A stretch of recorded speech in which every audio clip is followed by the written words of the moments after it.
The best recruiters know how to command energy in a room and also energy in a DM. Whether it's Instagram, whether it's LinkedIn, whether it's Tinder, don't recommend it. By the way, I don't care what your coach says. There is no wrong way to recruit. The only wrong way to recruit is to not recruit at all. If your coach is old school, oh no, social media doesn't work. Do it in person, do it in the office, do it on Zoom, do it across the country, do it next door, do it at the gym, in the DM. I'm just telling you, I don't care how it's done. Mathematically, 0 plus 0 plus 0 plus 0 equals your ass is still at 0. All right, everybody, welcome to Season 5, Episode 1 of Win Anyway. It's crazy to me that we've done 5. It doesn't feel like 5. I'm trying to remember all 5, and I really remember Season 1 the most. And Season 1 is going to come back in that same feel to Season 5 now. So we're going to be doing a lot of tactical, just really straightforward, really direct teaching and coaching. The title of Episode 1 is Lock In so that you don't have to clock in. And we're going to be talking about how we built a $1 million, multi-million dollar recruiting machine from scratch. Season 5, this is going to be the most focused, the most tactical, the most specific, the most high-level season we've ever done. We did a poll on the Goat Sledge. So if you're in the Goat Sledge, I ran a poll inside there. That's my private broadcast channel for content creators, recruiters, closers, people that are just business-minded, focused on building their brand. I ran a poll. I'm going to tell you exactly what it was. I asked, and I gave like 7 different options. What kind of topic, what kind of content do you want? The top 3 were number 1, tactical business skills. Number 2, duplicatable systems at scale. And number 3, behind the scenes mindsets on how I think and lead and work and just kind of move and get that stuff done. So this season, we're going to give you exactly that. And if you've been to the mastery class, which is my master recruiting class that I ran back in, I don't remember when it was, but it was good. We had a lot of people in there. That Telegram group is still hot and popping. If you've been in there, then you already know when we're going to teach, we get down very deep and very specific. There's no doubt about it. We don't sugarcoat, we don't skip things, we don't leave things out. And so this podcast is going to match that energy, and that type of content is my goal, is to put out that quality of content on a weekly basis. If you're new to the show, you know we drop an episode every single Sunday. California time, at what time is that? 12 o'clock California time every single Sunday. We're going to continue that. That's exactly how this is going to be. I don't know how many episodes will be in this season, but my goal this season is very simple, is to sharpen your skill sets so much that your business and your brand start hitting levels they've never hit before. That's the goal. No fluff, no BS. And the way you could thank us is if you're getting value, share this with your teammates, share this with your friends. You could take a screenshot. You could post it on your story, tag me. And one thing I'm going to do all season long is I'm going to do social media audits for all of our viewers and watchers who watch the show. So if you're in the Goat Sledge, if you watch the show all season, if you send me a message on Instagram, I will respond to you. I've got new staff that's helping me with my social media management right now, and they will make sure I respond to you. And I'll be able to look at your profile, give you some feedback, and just interact. Vegas convention's coming up. I'm excited to get a chance to meet everybody. But we're going to dive right in. I want to tell you how it all started, okay? When I got recruited into this industry, it was April of 2011. I was 21 years old. It was 1 month before my 22nd birthday, and I was broke. I was in the fire department. Ronnie was a school psychologist at the time, except for she wasn't done with school. She was still finishing up her master's.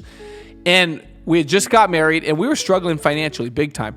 And around that time, my dad recruits me, okay? My dad got recruited maybe a week before me.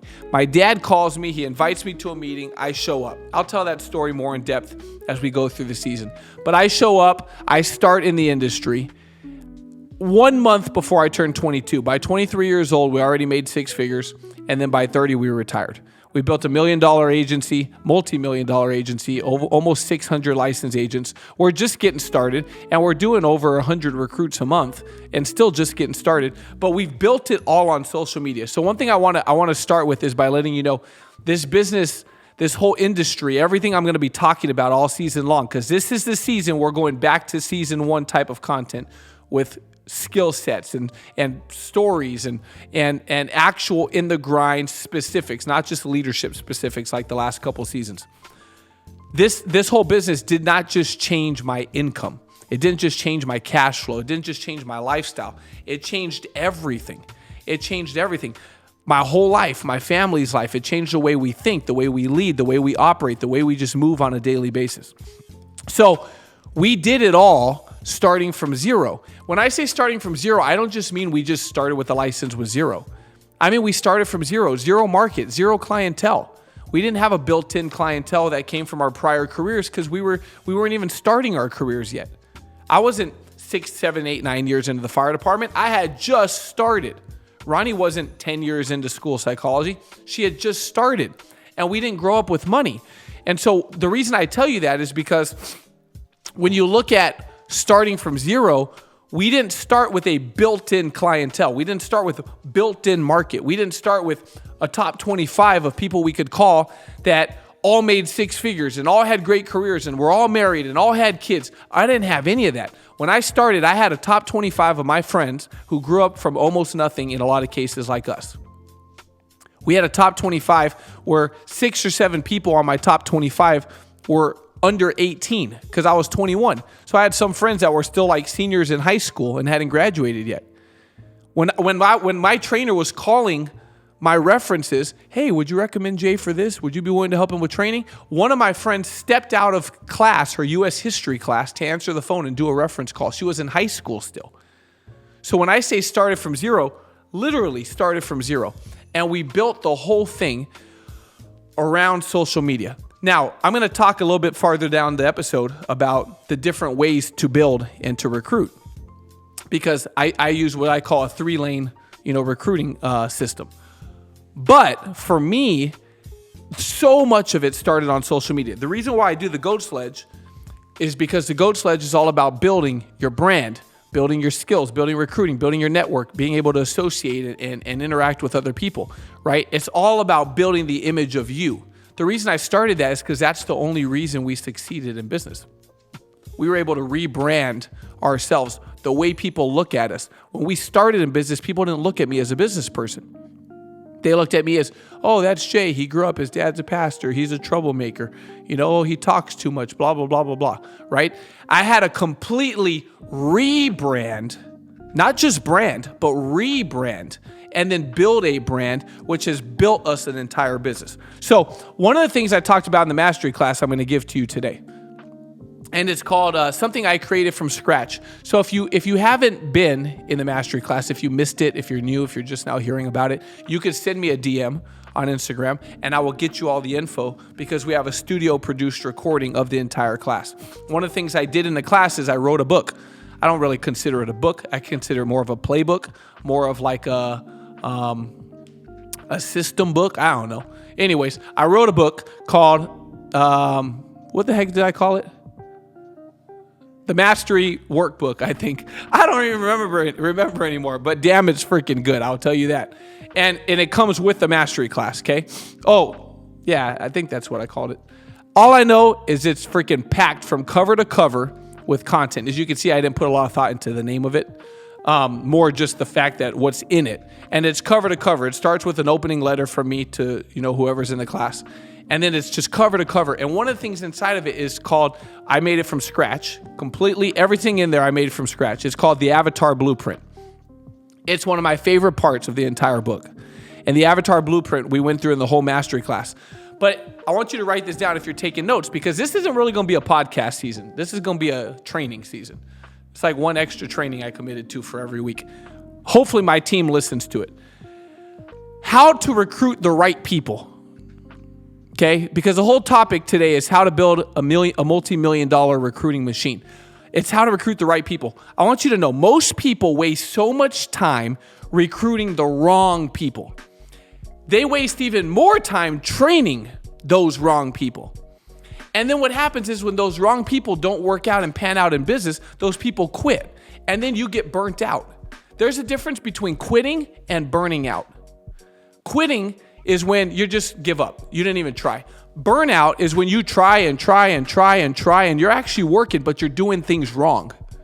or you're doing the wrong things, but you feel like you're putting forth all the effort and then it doesn't work and eventually you give up. There's the difference. See, burnout is giving up. Quitting is where you just never even tried. What most people do is they spend all their time with the wrong people and then they burn out and they quit and then they go, it's not for me. It doesn't work. Here's what I want you to know. The Avatar Blueprint fixes that. Okay, it fixes that. That's why I did the whole thing. You don't build a powerful team that retires you by recruiting everyone. You build it by recruiting with precision, by recruiting the right people. Putting your time, effort, and energy on the right people. Yes, you need a lot of volume. We do recruit 100 people a month, 3 to 5 people a day. You need the volume in order to find the quality. You need the quantity in order to find the quality. Because if I'm recruiting 1 in 100 type of people, which was one of the tenacity philosophies, where we're going to find that freaking superstar, I think they come maybe 1 out of every 50 or 1 out of every 100. But if you're recruiting really high quality, you could find them more often, especially if you know what you're looking for. So I want to give you some of the character traits of what I call the recipe of a giant that I put inside the book, inside the mastery class.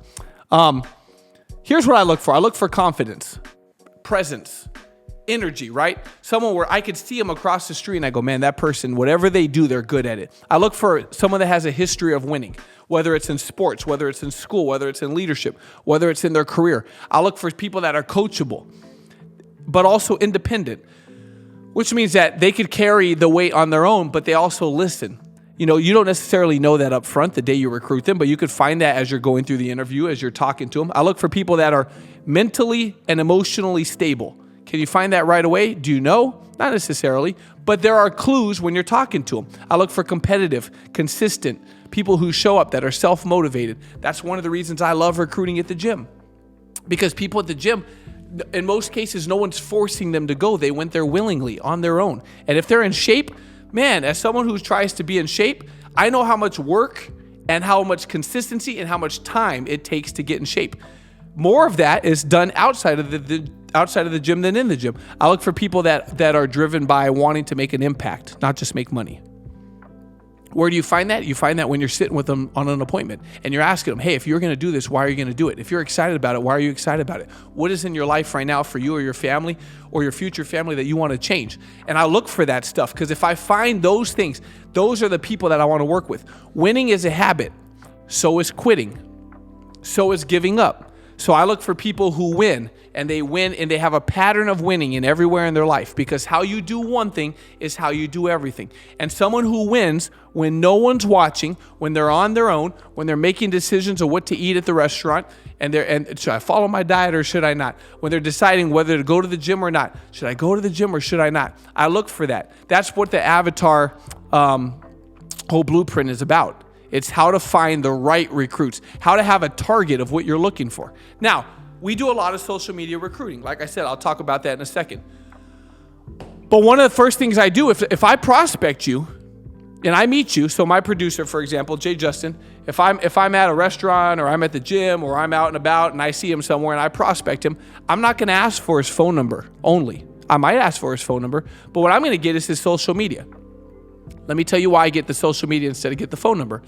Because the social media is going to give me an insight into the Avatar Blueprint. I'm going to be able to look at his profile and be like, okay, yeah, I can see, okay, cool. He's sharp. He's consistent. All right, sweet. His wife is cute. They have a nice looking family. They look happy. Oh, he goes to church. Oh, he serves at church. Oh, he makes music. Oh, he's driven. He's self-motivated, right? Everything he does is self-sustaining, self-motivated. So it gives me an insight. If all I got was his phone number, I don't know any of that. I don't know any of it at all.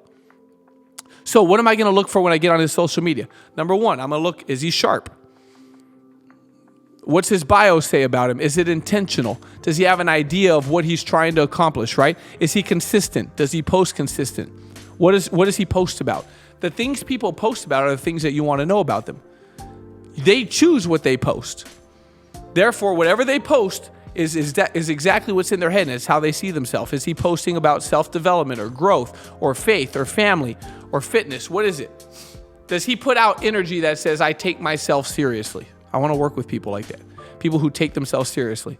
Now, there's a couple of red flags. I don't prospect everybody. I may meet you, get your social media, look at your page and go, never mind. right? What are some red flags? Is he just posting drama, controversy? Is he one of those people who wants to fight with everyone on the internet? Like, nothing against that. If that's you, totally. Like, you stand up for what you believe in, more power to you. Let me tell you what I found. I stay away from all that crap because none of that stuff makes me money. None of it helps me in business. All it does is create a big wall between me and whoever doesn't agree with me. So I just stay out of all that stuff. But what's he posting? Okay. One thing I will tell you about social media, the way I look at it, is it's a resume for your mentality. It just shows me what's in your head all day because you're posting whatever's in your head. Whatever you're thinking about is what's going on your social media. And I recruit based on alignment. Okay, let me tell you what I mean by that. I recruit people that align with my goals, that align with my character, that align with what I'm looking for. This is what I mean by we don't just recruit everybody. I don't recruit based off algorithms. I recruit based off of alignment. I look at someone and I go, that person, yeah, man, I could totally see them in business. They have tenacity written all over them. Everything they stand for is exactly like us, right? And that's how I recruit. It's a big deal. Now, what am I looking for if I meet them in person? If I meet them in person, then what am I doing? In the real world, I'm looking for things that stand out big time. Energy. I want to know your energy when I'm prospecting you. Your energy introduces you before you say a word. I could pick up on your energy before I even interact with you, before I even say something, before I introduce you. Okay, energy is everything. I'm looking at eye contact. Do they make eye contact when we're talking? What's their posture? Do they move with purpose and intention? Do they move excited? Can I tell that whatever they're going, like successful people walk fast. They walk tall, like they walk like a bullet. A bullet, when you shoot a bullet out of the chamber, a typical, unless it's like some military grade thing, a typical bullet, right, not a rocket, is going straight. It ain't gonna make no U-turns. It's going straight, right, wherever it's going through things, and it's going right to where it was pointing at. Right, that's how successful people move through life. I look at that. Body language. Their body language screams confidence or not. Can you win here with no confidence? Yeah. But can you win here faster and easier if you already have confidence? 1,000%. So I'm looking at that. I'm looking at their aura, just the energy, everything around them that you can't see. Do they put out positive? Do they put out discipline? Do they put out hunger? Do they put out care, right? Are they a good person? You could tell when someone's a good person. The Bible says that you'll know them by their fruits. I think you could know them by their fruits and their energy, right? You may have to watch longer to see the fruit. But you could tell right away someone just has this aura about them if they're a good person or not. I don't think you actually need to have a conversation with them to be able to pick up on some of this stuff. I think you don't need to hear them talk. Their walk will tell you everything. Just watching them, the way they interact with people. I remember my coach, Dan, he told a story about when he was out with a bunch of his Marines at a bar. And the lady came over and prospected him. And she said, I've watched you throughout the night. And I've watched the way you lead. And if you were in business with me, you'd be making 6-7 figures, right? That's the kind of thing I'm talking about, is being able to pay attention. Now, when we're in conversation, what am I doing? I'm asking questions, but I'm asking deep questions. Hey, tell me, what are your goals? What are you excited about? What are you working on right now that you're excited about? Do you see yourself doing what you're doing now forever? Do you want to stay at this job for the rest of your life? Are you passionate about it? Do you want to do it for another 10, 15, 20 years? If no, well, what do you want to do instead? What's your ideal career look like? When you were a kid, what did you want to do? Are you happy? Are you fulfilled? Do you wake up excited to go to work? Would you do it for free? Do you want to spend the rest of your life doing that? Are you making enough money to have everything you want? If you keep doing this, are you on track to retire? Are you on track to hit everything you want and hit your goals and be able to have the dream life? Like, these are all the things I'm talking about. Most people, I say, hey, do you like it? Do you love it? Or does it just pay the bills? It just pays the bills. I like it. I love it. Do you want to do it for 10, 15, 20 more years? Like, do you love it like that? Oh, no, I definitely don't want to do it for 10, 15, 20 more years. Okay, so you don't really love it. You tolerate it. It's good enough. Are you making enough money to do everything you want? No. How short are you coming up? Like, if you made an extra, how much per month you think? If I made an extra $500, maybe an extra $1,000, $2,000, $3,000, that's it. So you're like $500 to $2,000 a month. Like if you could just throw an extra $2,000 a month into your bank account, you live the dream. Yeah, I guess so. Man, you guys, that's why business is so powerful. Are you kidding me? The list of people that are in business with me that make $2,000 a month part-time every month is, you got to scroll and scroll. It's crazy. So when you start thinking about it and you start having these conversations with people, these are real recruiting conversations. Okay. And I'm listening for very key things when I'm doing this. I'm listening for a place where they're dissatisfied. I want to find a place where they're dissatisfied. Where are you unhappy? Is it in the amount of time that you have or don't have, or the amount of time you're spending going to work every day to get a paycheck? Is it in the amount of money you're making, where you're just not making enough, you're underpaid, and you don't have options? I spoke with a lady the other day. She called me. She said, Jay, I'm thinking about leaving my career and coming full time. I look up, I can't get any higher. There's too many people above me that have to die or retire in order for me to get promoted.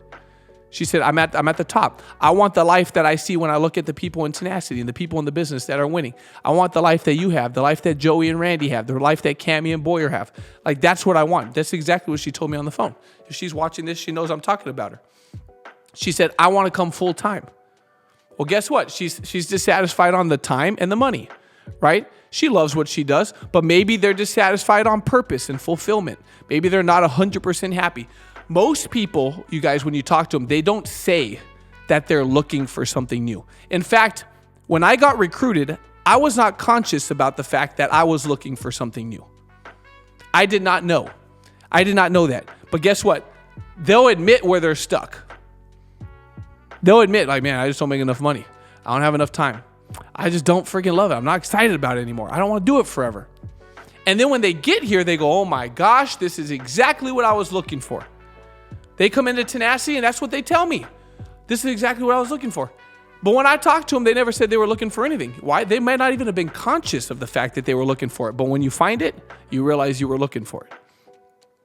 Okay? So I'm listening for this stuff. There's a couple things you got to be good at as a recruiter, though. You need to prioritize and you got to move fast. You can't do things slow and you can't do things inconsistent. You can't have a day where you're prospecting and then these people are writing you back and you don't even answer them. So follow-up has to be done within 24 hours. I'm getting in contact with you right away. If I meet you, we're going to build a relationship and I'm getting in contact with you immediately. I'm giving you a call. We're going to get on the phone. We're going to chat. We're going to get on Zoom. We're going to do it fast. Success and recruiting and building an empire and building a dynasty and building a business that retires you, a machine. As we talk in Tenacity so much about a machine, a system is a machine. You can't stop it. It's going to keep going. All of this requires speed. Nothing is done well in business that's done slow and inconsistent with big gaps in communication. Everything is fast. You build belief by moving fast. You build confidence by moving fast. You build skills and all these things by moving fast, because fast is momentum. Momentum is not slow. Momentum is fast. Potential fades and falls apart if you don't move fast. If I've got someone who could be so good, but because I'm distracted, I'm not on the phone, I'm not talking to them every day, I'm not doing things in a timely manner, I'm not doing things fast, I'm not on top of it. They message me, it takes me 2 hours to respond. They message me, I don't even respond. I don't call back. If this is the way I'm building with my new recruit, guess what? All the potential's gone. It's gone. I blew it. Everything is fast. Now, as we finish up, I want to talk about the 3-lane recruiting system.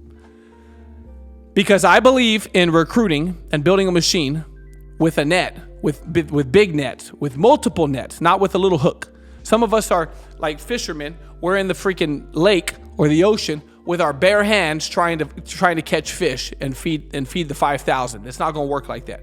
Okay? So there's a 3-lane recruiting system that we use specifically inside of Tenacity. If you want a real recruiting machine, guess what? You can't just be doing it one way. I don't believe you can. I think you need to have 3, whether it's this 3 or it's a different 3, you got to have 3, and they got to be running multiple lanes at a time. Okay? Number 1, we're big on social media for multiple reasons. Number 1, we build a brand, you build credibility, you build everything you don't have if you don't come from a successful resume. You could build it all. It's all optics. It's all the way people see you and the way people view you. Okay, so we use social media because number 1, you get your branding and credibility, and you can rebrand yourself because everyone's watching. Even your biggest haters watch. In fact, they watch the most. The most unsupportive people who dislike you the most watch your page the most. I guarantee you. Okay, I guarantee you. They watch because they're curious. They watch because it just pisses them off to watch, but they love being pissed off. I don't get it. But they watch. So you could rebrand yourself, but then also it's unlimited. The amount of people you could meet, the amount of people you could talk to, the amount of people you could network with. A click of a button. You could be at home, sitting on your couch, in your underwear, in your tighty-whities, eating pizza, getting fat, doing everything you're not supposed to be doing, and still be recruiting. You don't have to go walk up to strangers, nothing. You just copy paste. And it's very easy to hit them in the DM, engage, interact, and then take that, put it onto social media, where you're just branding and you're doing all this stuff, and then transition it to a phone call, and then transition it to a recruit with your BPM or your recruiting appointment or whatever you're doing. Okay, your phone is your greatest recruiting asset. Your phone. The phone and the internet. That's it. That's all you need. Phone and Wi-Fi. That's it. Okay, if you treat it like it's a business. Number 2, our recruiting lane is in person. If I'm at the gym, if I'm at the gas station, I used to sit there. Some of you don't know this. I didn't have appointments. So what did I do? I spent 90% of my time, because they said you should spend 80% of your time sitting with clients, writing policies, making money, helping families, making an impact. And 20% of your time figuring out how to recruit and open up new markets and open up new lanes. I sat in that training and I looked and I go, well, I don't have anybody to sit with. So I'm going to spend 97% of my time figuring out how to recruit so that someday I could spend 90% of my time or 80% of my time on appointments with clients. And that's what I did. And I was at gas stations putting my pump in the car where I couldn't even pump gas because I was freaking broke. But I'd put the pump in the car so I didn't get kicked out of the gas station until the person next door around the pump would just think I'm pumping gas. And I'd sit there and I'd do the little peek around where I went like this. All right, they look sharp. I'm going to see if I could prospect them. And I would go gas station to gas station, Starbucks to Starbucks, Barnes & Noble to Barnes & Noble, Ross to Marshalls to Target to Walmart, back to the gas station and do it all over again. Just get numbers all day. Gym, church events, anywhere where people are moving with energy, I want to connect with someone who's got energy. I want to connect with someone that's got something special about them, because I want special people working in business with me. I'm looking at posture. I'm complimenting them. I'm starting conversations. I'm building a relationship and seeing if it could amount to something good. The best recruiters know how to command both energy in a room and also energy in a DM. Okay, whether it's Instagram, whether it's LinkedIn, whether it's Tinder, don't recommend it. But whatever you're doing, I don't care what you're doing. There's no wrong way to recruit. By the way, I don't care what your coach says. There is no wrong way to recruit. The only wrong way to recruit is to not recruit at all. I guarantee it. If your coach is old school, oh no, social media doesn't work. I mean, I don't know. We're doing 100 of them a month. We got to MVP in the company doing it off social media. I don't believe that. I just think it needs to be done right. In-person recruiting don't work either if you do it wrong. But we're top 5 in net recruits and new licensed agents. So I know it works if it's done correctly. Okay, in person. Do it in person. Do it all. Do it in person. Do it in the office. Do it on Zoom. Do it across the country. Do it next door. Do it at the gym. Do it in a DM. I don't care. I don't care how it's done. I'm just telling you, mathematically, 0 plus 0 plus 0 plus 0 equals your ass is still at 0. I guarantee you. So you got to figure out how to do it. And then the last one is field training. That's our third lane. So field training, how does field training work? Well, field training means like when I'm sitting down with clients, for every 10 policies I write, I'm trying to recruit 2 or 3 of my clients. Because the client's the best recruit. Because the client believes in it already. Who's the best at bringing people to church? People that already go to church, who've already seen their life change and already seen how the Lord could enhance their life and make their life much more peaceful and fulfilling. They're the ones bringing people to church, not the person who's never been to church because they don't believe in it yet. So if your client is already your client and they've committed to a lifelong relationship with you, because that's what they've done, they've committed to 30 years of being your client, guess what? You already have a relationship. The only reason they don't join your business is because you don't talk to them about it. When they see it and they see the value, they start to believe they could do it too. All right. With that being said, this is part 1. We'll pick up part 2. I don't know if we're going to pick it up I want to cut this where we're at now. I don't know if we're going to pick it up next week or we're going to pick it up in a couple weeks. But here's what I want you to know. You could build everything you want here. Everything you want, you could build in business. I don't care if you're in my company, a different company, if you're selling solar, protein shakes, candles, adult-only toys, anything that has a party in the living room. I don't care what you're doing. I don't care if you're in real estate. It doesn't matter. Here's what I know. Everything in the world recruits. The military, churches, Colts, your favorite brand, Apple. All they do is recruit people from green text messages to blue text messages. Like, it's literally all recruiting. Everything's recruiting. Dating is recruiting. I mean, sports teams recruits. Everything recruits. Corporate America recruits. Jobs hire. Careers recruit. Jobs hire. If you want to build, if you're in my industry, a $1 million, multi-million-dollar machine that retires you, then you got to get good at this. You got to get good at this. And all season long, we're going to be talking about this amongst a million other topics. Just like we did in season 1, we're going to touch on everything, whether you've been here for 10, 15, 20 years, or you just got in the industry 10, 15, 20 days ago. This is stuff that will apply to you. And if you get value from it, share it, tag us. That way we can see you, and we look forward to seeing you soon. All right, we're out.